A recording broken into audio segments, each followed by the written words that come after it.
Yeah, so good afternoon, everyone. So this is my presentation for the Science Communication 6005 class. And I'm Noel Viana. I'm a postdoc at CPAS, and I'm doing research on responsible innovation in precision health.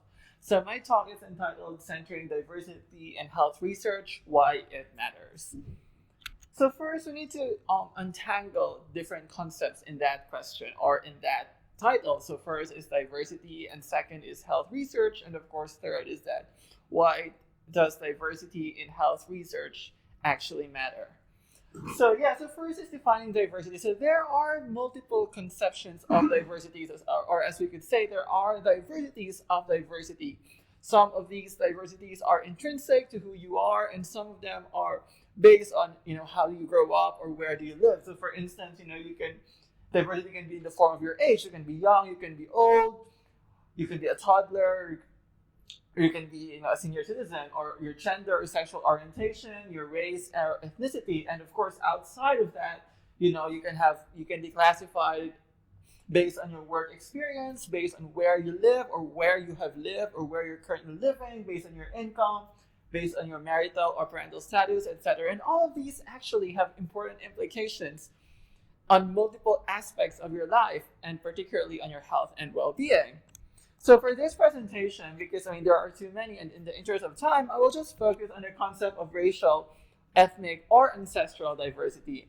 And the main difference usually between race and ethnicity is that race is usually associated with your biology, so your skin color, your eye color, and so on and so forth, whereas your ethnicity is kind of more of your social or cultural identity. And ancestry is, where your parents were born, and so on.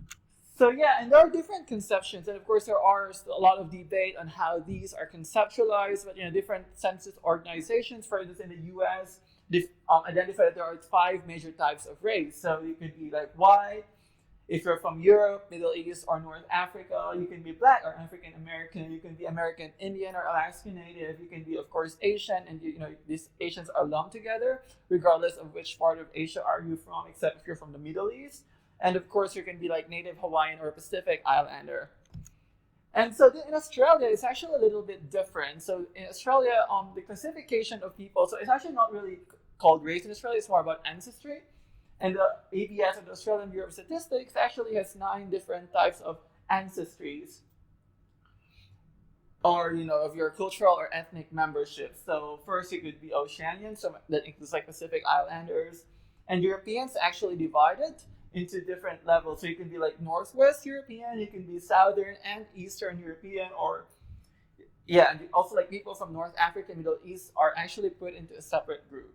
And in Australian statistics, it's actually like people from Asia are further divided into like different categories. So they're not just lumped into one single Asian category. So you can be Southeast Asian, so you can be like from the Philippines, Malaysia, Thailand, Indonesia. You could be like Northeast Asian, Korean, Japanese, Chinese, or Southern and Central Asian if you're from Uzbekistan, Kyrgyzstan, and these areas, or people of the Americas, so you can be Latino and South American, or you can be like Sub-Saharan African.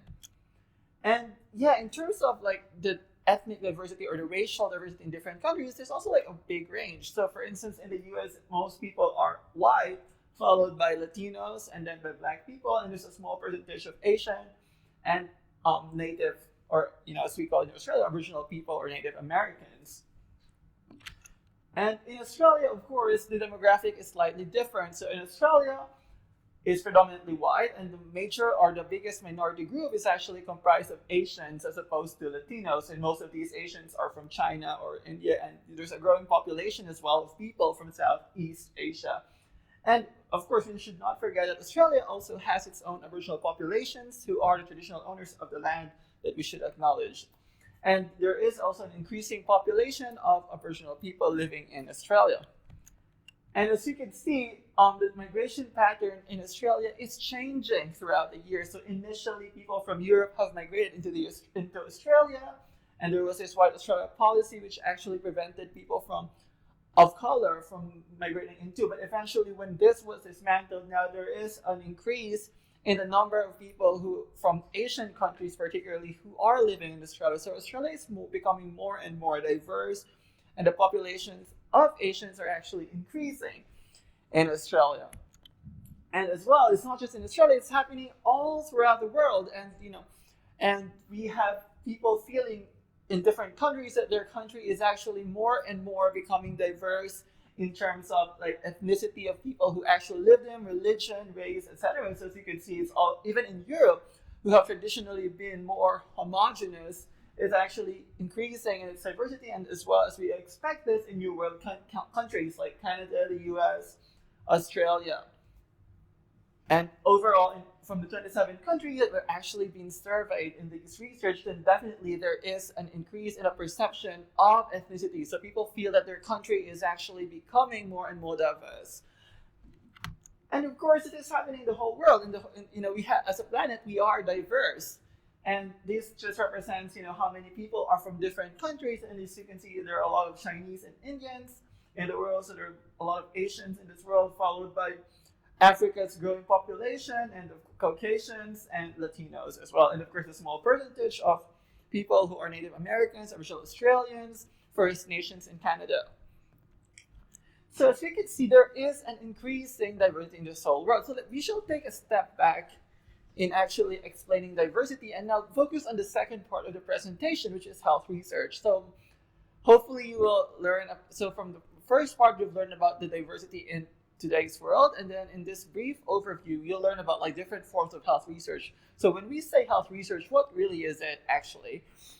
So health research can take a lot of different forms. So it can range from population research, where you just investigate a particular population. So for instance, you'll just investigate the height of certain population, or how many people in a particular region have asthma, or how is asthma correlated, for instance, with air quality, or how is diet correlated with incidence or prevalence of obesity. And then there's a laboratory research where you're interested in a particular phenomenon, but you actually do not observe humans. You use proxies or tissue samples, animals, to actually investigate a particular health parameter or a particular health characteristic. And then you have clinical research, where you aim to really address a health problem that's actually faced with a certain population. So it could be, you're testing a new drug, you're testing a new intervention, psychological measure, in order to address a particular health disparity or to actually prevent its onset. And finally, of course, hopefully, if your clinical research is successful, then you'll have a new therapy, and new therapies just don't come out of the wild. There is an approval process that has to go through, and even when something has already been actually released, then there is still monitoring that happens. So based on the readings that I've actually suggested for this course, so I will focus on like two different types of health research and the disparities that are actually happening in these forms. So the first one would be like genome-wide association studies, which is a form of health research. In this type of study, then you have like cases and controls. So cases are people with a particular disorder that you're interested in. For instance, in the reading, people with bipolar disorder, people with depression, or people have a certain type of cancer. And then you have controls who are people who actually do not have the condition that you are interested in. And then you obtain samples from these people, then you genetically sequence them, and you actually identify which genes are actually more prevalent, or which genetic variations are actually more prevalent in your cases. So through this study, then you can say, for instance, people with a certain type of gene sequence or with a specific genetic variation, or we call them polymorphisms, might actually have an increased risk for cancer.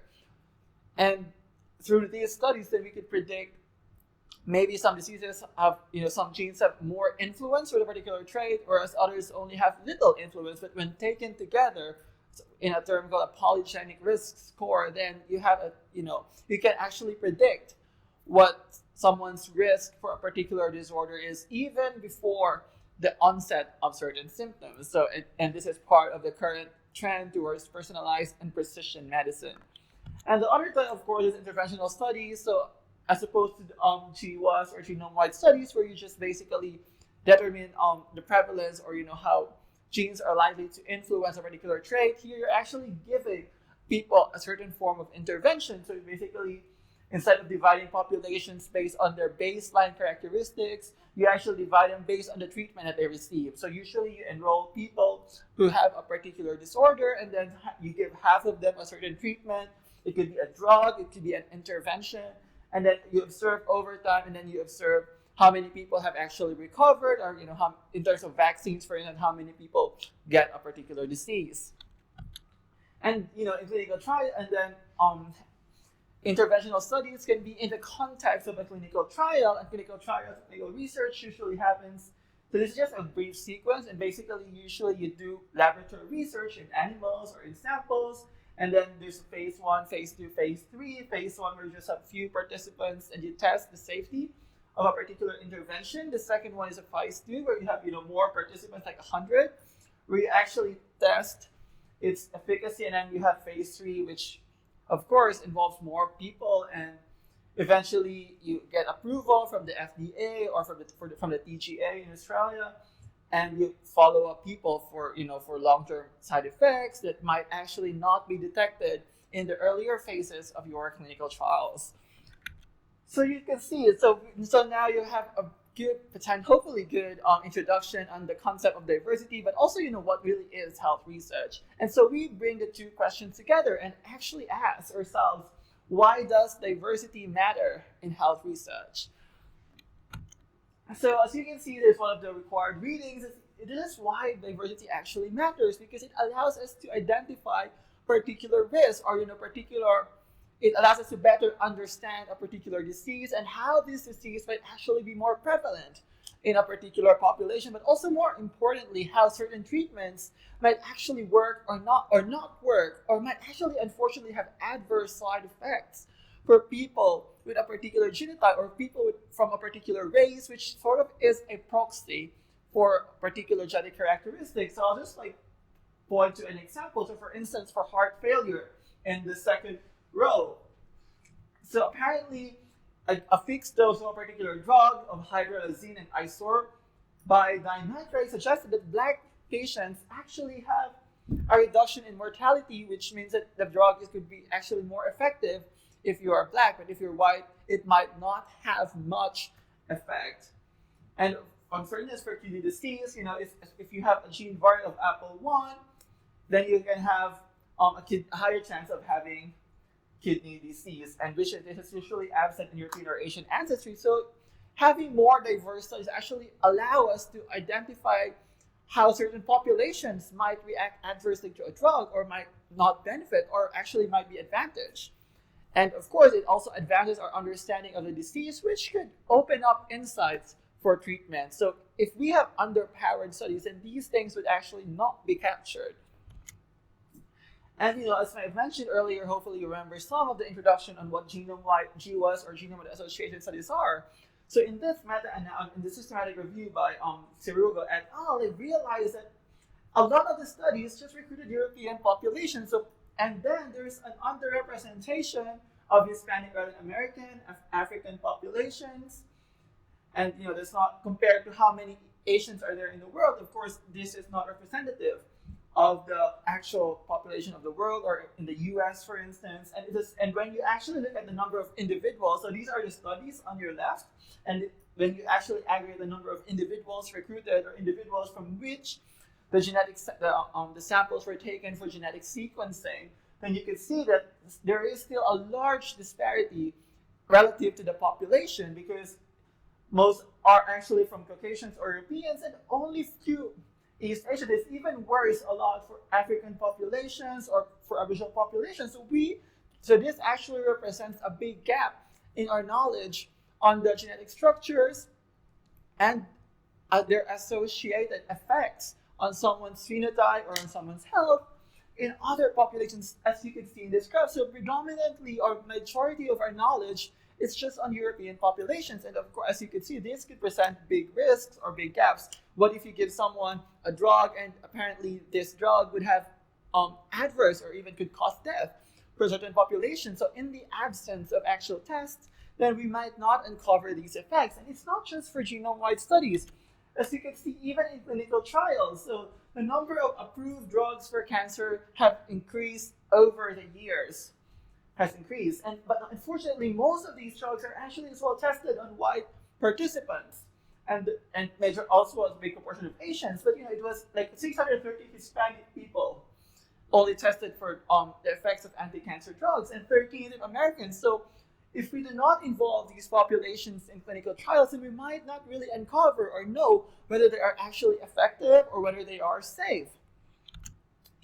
And as you can see in this figure, so not all the trials as well report ethnicity, so it should present a problem for doctors, because it's like you don't really know if a drug would work for everyone or if there could be like race-specific effects. As you can see, not all trials report the race of their participants even. And most of these trials just report white participants, and there's really a significant underrepresentation of Black and Hispanic populations. And sometimes in clinical trials you do subgroup analysis to actually compare how different subgroups actually fare. So the difference here is that they just report, oh, we recruited 50 Black people or 50 Latinos, but they combine their analysis into one big chunk. So you don't really see subgroup specific effects, and that's why you do actually subgroup analysis to actually just identify how a particular group, such as Black people or Latinos or Native Americans, would have a different effect of the drug, would have like a different response to an anti-cancer drug. And as you can see, this is disproportionately low. So this also represented, even for drugs that are in the market, there is a significant gap in our knowledge on whether or not they might work for certain populations. So we just give people drugs without much understanding on whether they actually would benefit or unfortunately even harm certain people.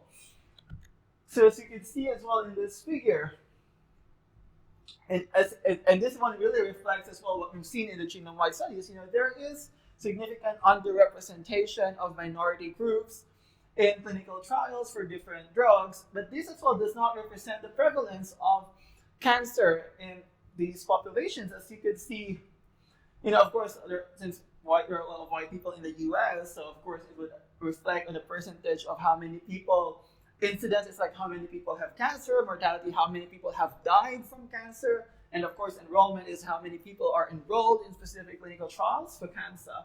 As you can see, it's like even though there's actually a low incidence and a lot less people of Asian ancestry die, there are a lot of Asians actually in clinical trials, but the reverse is actually seen in Black and Hispanic populations. So even though a lot of Black people actually suffer and unfortunately die from cancer, these populations are not represented in the proportion of clinical trials being conducted that involve these populations. So, why are there barriers? Or why is there less recruitment of people in health studies or in genome-wide associated studies? So there are different factors. For instance, the first one is mistrust.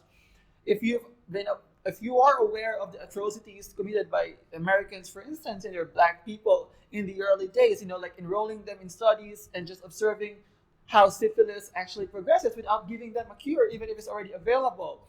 And even with the history of gynecology, giving women procedures to actually address some of their problems down there, but did not give them anesthesia. So, with all of these medical atrocities in the past, and definitely it is out of the question why certain groups might actually be hesitant to participate in clinical trials. There is a deep-rooted distrust in how doctors treat patients or how researchers actually consider the welfare of their subjects. Second is that communication. Some people, if you are from a minority group and you migrate to another country, then sometimes your English might not be that good. And if there is no extra effort exerted into communicating in the recruitment of a trial or of a study, then you might definitely miss out. And for sometimes if the information presented as well is too complex, then you might not fully understand what the study is and might actually just not participate because you did not understand it. And of course, cultural. So for instance, in participating in a certain trial might bring stigma. It's because people say, oh, you might actually have a certain disease, that's why you're actually showing up for a trial. And these could have cultural repercussions for certain people. And some measures may be culturally inappropriate. Some people might have a clash of beliefs in healthcare. They might think that the healthcare is actually impinging on their traditional medicine or medical practices, and alienation of participants as well. If a person of color enters a room and everyone from the nurse to someone who actually draws your blood is someone might be of a different race, and you're not really used to a heterogeneous society, then there might actually be a feeling of discomfort or distrust, and then you might just walk out of the room and say that, no, I'm not comfortable here, I'm not. And this could present an issue as well. And of course, people from certain backgrounds might have economic constraints because clinical trials take time. You have to show up. You need to to go to different follow-up sessions. And since most immigrants sometimes with a high population of casual workers, so you might not have the flexibility to actually join in these trials, which of course could lead to a decrease in your attendance to these trials. And mobility as well, for some people, they might live in remote regions and they could not easily access a clinical trial site, which is usually conducted in major metropolitan areas. And finally, of course, clinician attitudes, and sometimes people who actually do not speak English are automatically excluded from a trial.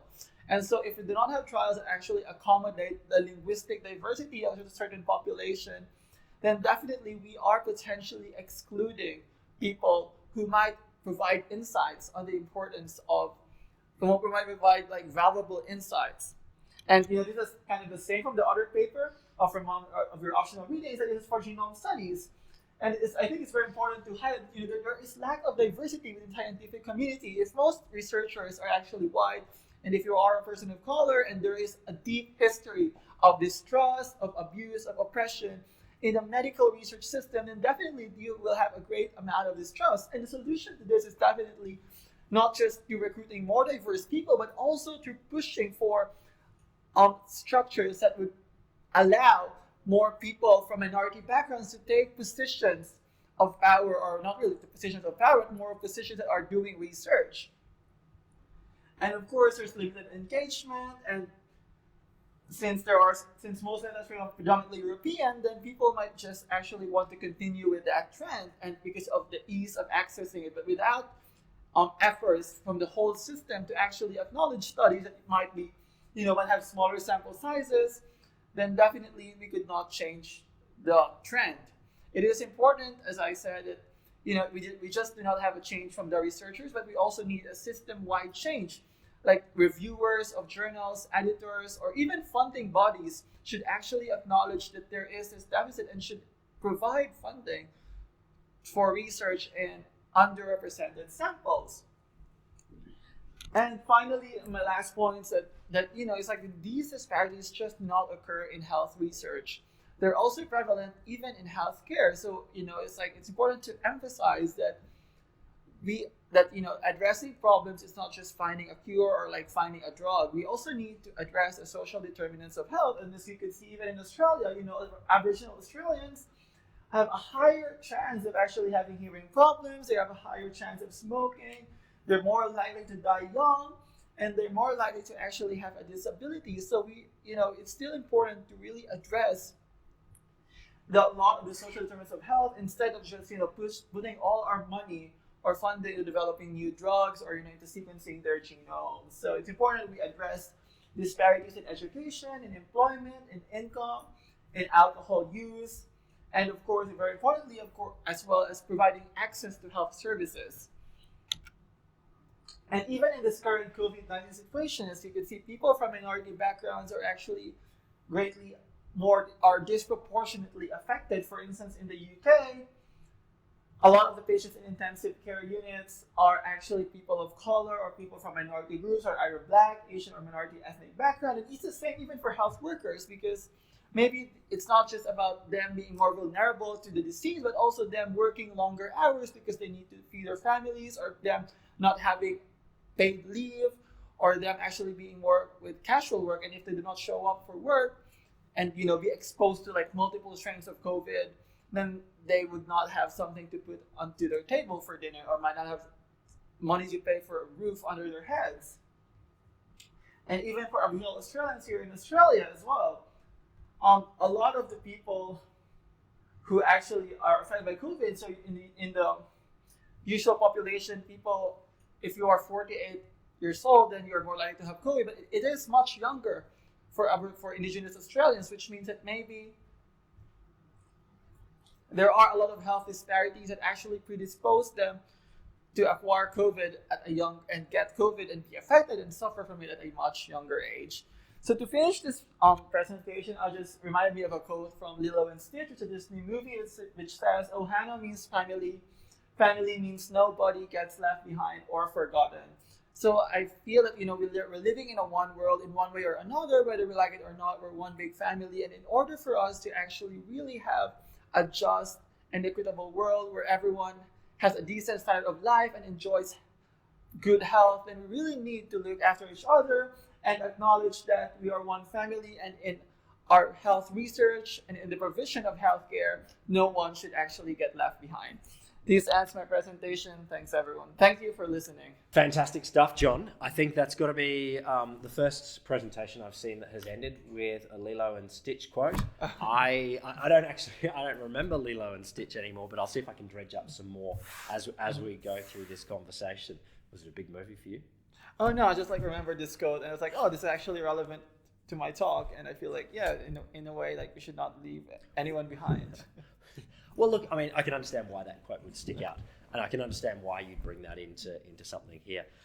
So the first thing that struck me as you're presenting there, talking about the importance of understanding diversity in health research and I guess health communication and everything in the health system, is you present and it's so reasonable, and so I'm sitting here in furious agreement. But obviously it hasn't happened. So what do you think is the reason that you can present that and it makes clear sense? Obviously, even if you are the most traditionalist, conservative, potentially even racist, you would see that there are benefits to having a more diverse group of people in health research. You can see that objectively, but we haven't got there yet. Why do you think? I think it's just maybe the first thing that maybe some people actually have not really realized the benefits, that it's not just for the benefit or for the health of, minority groups, that, some of the findings actually from minority groups of, genetic polymorphisms or response to certain drugs could actually result to benefit in the majority. So maybe it's still some gap in the communication, but I think from the latter slides I've emphasized that there is still a lot of deep-seated mistrust in the healthcare system. Yeah. And maybe the change that should actually happen should not just be in terms of people showing up more and more for trials, but actually inculcating a system that not just acknowledges diversity, but actually embeds diversity in the people who are actually doing the trials and the understanding, we need to revamp the whole system maybe. So, I mean, you're saying there acknowledge diversity, and then that might, beyond acknowledging diversity, we need to embed diversity in our trials and everything there. But you were showing that the health system did rely on a fairly diverse population of healthcare workers. I think that study from the UK that you showed there. There's a fair bit of diversity in the number of doctors and nurses and things like that in the UK health system. So are they still having these problems there, or is it in a better situation? I'm not exactly sure. I think the last slide is mainly to just show that, actually, yes, there is diversity, but maybe it's also these diversity are the most ones who are likely to die, unfortunately. Yeah, okay. Yeah. And I think there needs to be really, and I think there's also a difference between diversity in terms of who provides your healthcare, but also diversity in terms of who does the trial, because there could be a difference. Absolutely. So I guess in a trial we also need diversity in the scientific institutions. Yeah. And people actually see when they walk into a clinical trial setting, because that could be different from who you see when you walk into a medical setting as well. Yeah, I think it's a really interesting challenge, because I think across the board, people present research that shows the benefits of having a more diverse workforce. For example, you see all that stuff about a board will make better decisions when it has a more diverse group of people representing that board, or companies do better when they have more diverse ideas going in there. People present this objective research. Is that enough to get that transition? Well, I think it's also important not just to present, but it's you could present all you want. Yeah. And you could be the best health communications or diversity communicator ever in the world. But if the powers that are and the powers that will be do not actually acknowledge what you communicate, then then it will just fall into deaf ears. Yeah. Because change could only happen when certain people acknowledge the issue and actually do something. Mm-hmm. So for instance, as I've mentioned in the presentation and in the reading as well, it's funding bodies actually have to acknowledge this, because who funds the research? it's not like out of pocket cost. It's like if funding bodies do not actually provide specific allocations for studies that actually have a diverse population, then change would not happen. Yeah, okay, so very much at the funding body level. What do you think science communicators need to do, or how should science communication be involved in attempting to deal with the mistrust that certain populations feel towards the health system? Well, I think science communication actually plays a very important role in a way that it could divulge, and of course it could actually expose to these potential controversies. But it could also like create be able to report as well good relationship building activities. So maybe it's important that we just do not focus as well in what are the wrong things. I mean, they are important, but we also might need to highlight what are examples of good relationship buildings, good community involvement in research, and that also needs to be communicated. And I think a very important thing as well is that we do not use a deficit model in communication. So we do not say that, oh, this group, they have like a high chance of smoking, which even if it's true, there needs to be sensitivity in the communication. Yeah. And also, I guess, tapping onto the strengths of different groups, and that way they are positioned in a certain way that that they are actually not just research objects that we actually want to see, but they are actual contributors to the research process and to our body of knowledge as well. Yeah. I think that's a fascinating thing, how we turn towards a strength-based discourse with different groups, and then move to a wider global benefits in public health. It reminds me a lot of a quote that I heard a few years ago, and it is so relevant now in the middle of the COVID pandemic. Racism is a public health issue, and I think there's such a strong line there between understanding the diversity of our global population, but then also how diversity manifests in political structures, but also manifests in health outcomes, and something that we clearly need to deal with so much. Yeah, definitely, and I feel like it's important to acknowledge diversity in health in multiple forms. From the health research to healthcare, and as well to who the health authorities are. Yeah. And if people don't see, for instance, if you don't see and in a way, one way to acknowledge it is that to just build more diversity, because if you do not see proper role models, if you see the chief scientists and all the big doctors are all white, then you might feel that it's like you might not have any opportunity. But if you start seeing role models in public health or in the medicine, successful surgeons that are Black or Latino, then you might see that I actually might be that person one day. But of course, it's important to acknowledge as well that it does not happen by just watching a TV and then you see, oh, these are doctors. But there needs to be removal of barriers to access to medical education as well. Yeah, of course. You've been working on this issue for a couple of years now. I want to bring it really close to home temporally. How do you feel these issues? Because a lot of the data that you were citing there is stuff that's been over the last few years. And clearly, looking at the impact of different drugs on different ethnic or racial populations, or the different responses to disease, all those kind of things. How have we done with COVID? Has our global response to COVID understood the challenges of diversity, grappled with the challenges of diversity, or been made worse because we haven't been thinking in that way? What are you watching when you're seeing the news of COVID every night?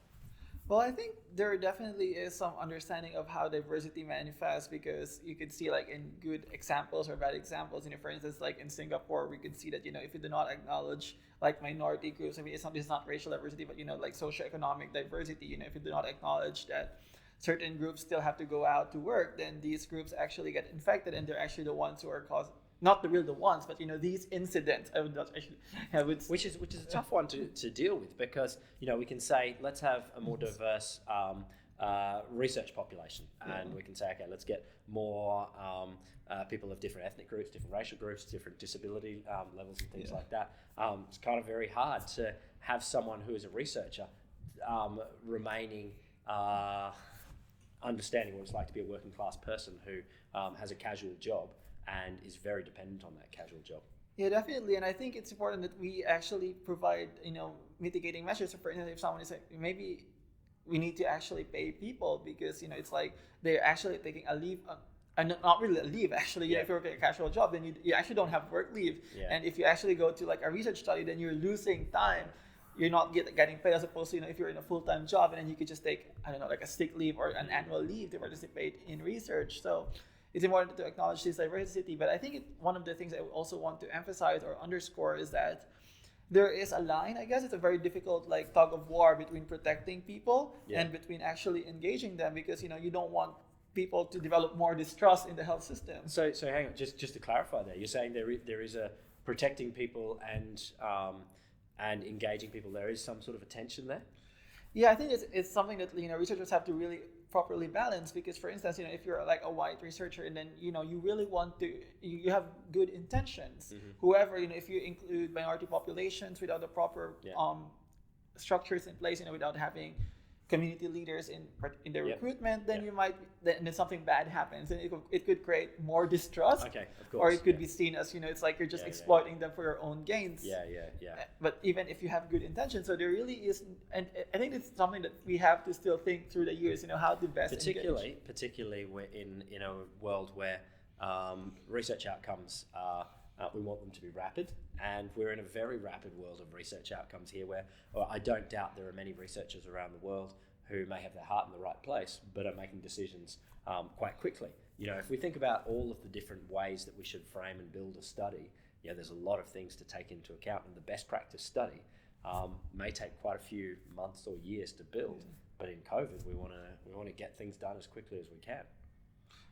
Yeah, I think there's also like an issue because as I mentioned, as in one of the slides, and it's from a table in the readings, that some populations are difficult to recruit because if most of them are in casual jobs, then they're actually less likely to volunteer for your trial as well. So, and sometimes it's just people you just recruit as a matter of convenience. Whoever shows up, and most of them, even like in Cyrus, for instance, in precision health work, it's like usually the 4 Ws who show up for diet research: the wealthy, worried, white, well. Yep. And the thing that I love so much about the responses to the wealthy, worried, white, well, or a lot of psych research has been done on, the university student populations who are 18-year-olds and typically white, well-educated, that kind of thing.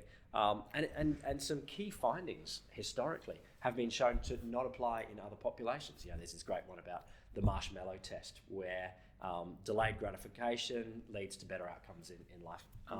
But it does in that population, but not in other populations. So for so long we have generalized results from a fairly narrow slice of society that might not apply to all sorts of other populations, particularly when we take into account precarious work situations. So what do you think is the next frontier of things that we need to know and understand in trying to engage diverse populations in health research? I think it's really important to engage in training and sensitivity, and I guess a lot of cultural knowledge actually goes a long way, and it's like a lot of as well lived experience. And I think the really important thing is that we train people from minority backgrounds, because you would not understand sometimes as much as you would engage. There are limitations to someone's understanding. So if you are having a team, even if you're white, you should try to actually encourage more diversity, and I guess really exert effort towards trust building, because if you just show up there and it's like, oh, I'm gonna take blood from you, then definitely there would be a lot of mistrust. But I think relationships, any kind of relationship takes time, and I think researchers should really do an effort to build those things.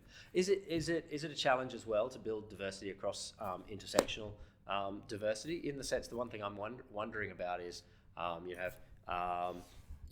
we may want to engage across a whole community, and a community, say an ethnic community, will inside have a lot of diversity based obviously on age and obviously on gender and obviously probably on things like disability and things like that. And once we get to that sort of next level of diversity, are there challenges there that researchers are dealing well with or not dealing well with? Yes, I think this is what precision health and precision medicine basically is. So it's not just classifying about your age or one kind of diversity and seeing how the outcomes are. So it's actually looking at the totality of your diversity. So it's about giving a fine-tuned treatment based on your age, sex, height, weight, etc., ethnicity, and so on. And I think one of the challenges that actually gives is just it's actually expensive to do. Of course. And so even if we have this very precise way, it's like, and we have the science to back it up, but if people or governments do not have the money to pay for it, then and that's a form of medicine you could imagine happening in a highly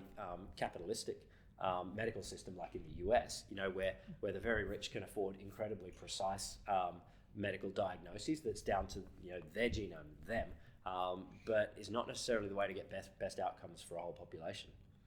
Yeah, definitely. And if I guess if you even if you do like a health calculation, so it's like if you have this like fancy showy flashy technology, but if and I think that's also part of when researchers have to think of the innovation system. It's like yes, we have this really good science, but where does it take us?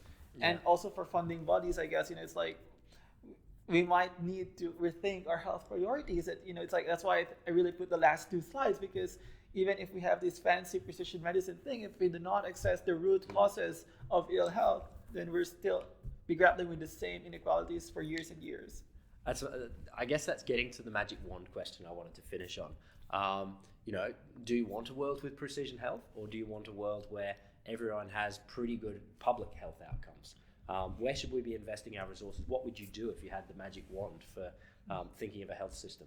But I think they're not really mutually exclusive, actually. So, I mean, if you can have both, if there's could be unlimited resources, we have precision health for everyone, then that would be the great thing. But I think it's important that we actually address public health first, because without proper public health, then we would not have the resources to actually create a precision health even, because if more people are sick, then we actually have, a sicker population as well, which as opposed to just having like 5 people who are super healthy. So yes, I think it's important to address that first, and maybe once we have addressed that, or at least made the world a better place, a healthier place for everyone, then we could start making it more healthier for each precise individual. Fantastic, John. Thank you so much. Fantastic talk. Thanks, everyone.